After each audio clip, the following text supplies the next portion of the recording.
So I'm going to explain to you what is the discovery I made this afternoon as I was going through my phone.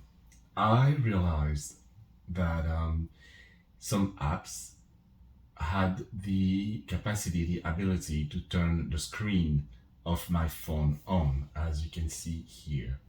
Turn screen on. Looking further, I realized that some of the system apps like Android setup were duplicated.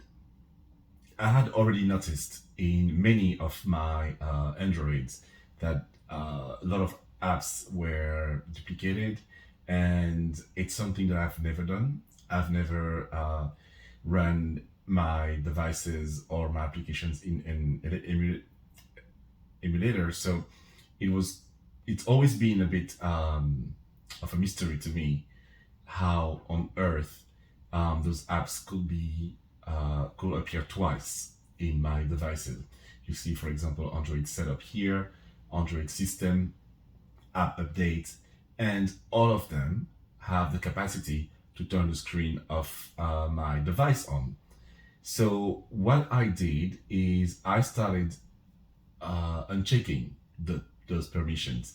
So I wanted to show you first the different apps. So on top of that, you had calendar, call, call and text on other devices.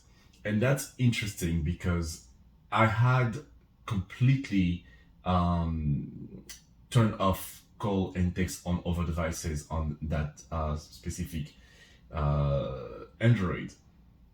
For those who know, call and text on other devices, it's Samsung.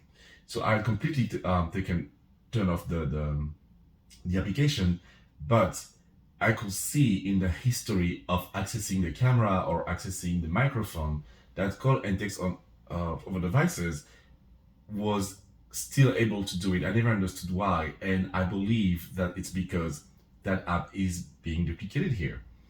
Um, Same thing with call BGD provider, and so so forth. So I did a little experiment.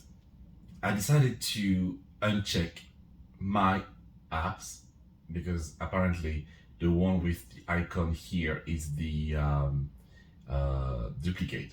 So I decided to uncheck my apps, and as you can see, the duplicate app is not mirroring the behavior of the original app. Therefore, even if I was unchecking accessibility, for example, and by the way, be very, very aware of um, hacking possibilities through accessibility.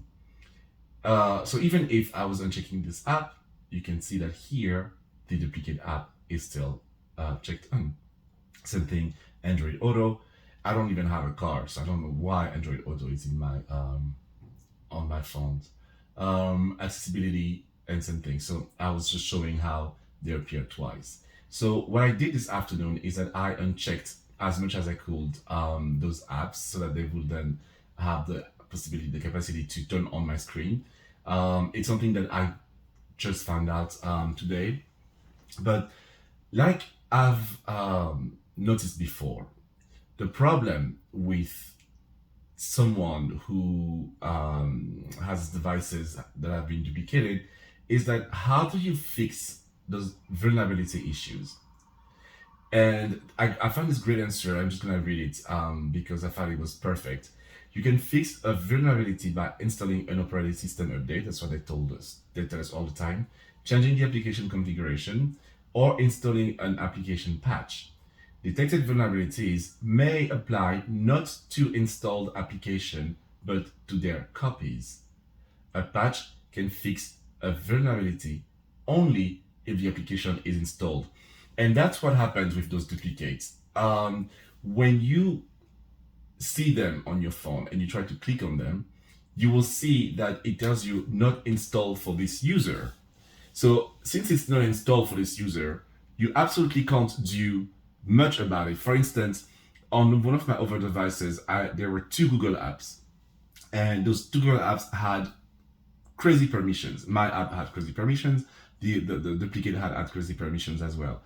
I was able to changed my application configuration, but I could not do anything on to the duplicate app, because although it appears on the device, it's not installed for me, for the user. It's installed for, I guess, whoever is running that stupid emulator. And that's the problem. That's why you're at the mercy of people with bad intentions. People, and usually, as I said all the time, it's people that you know, people that you trusted, people who had access to your devices, to your credentials, to your systems, to your network. Those are the people that have the means to then use those informations and, with bad intentions, hack your cybersecurity. So I encourage everyone to look into the matters. Everyone should need to check their phones, their devices, their applications, their network, and make sure that everything is running smoothly. And because it's becoming so easy these days to hurt anybody. It's not just big companies. It's small businesses. It's private people at home.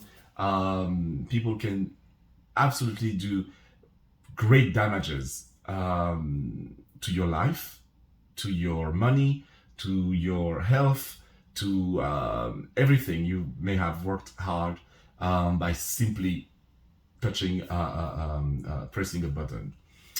Well, actually, I think it's my very first kind of technical cybersecurity video. I really hope it helps. But please, guys, make sure to check the vulnerabilities of your cybersecurity and make sure to find the solutions.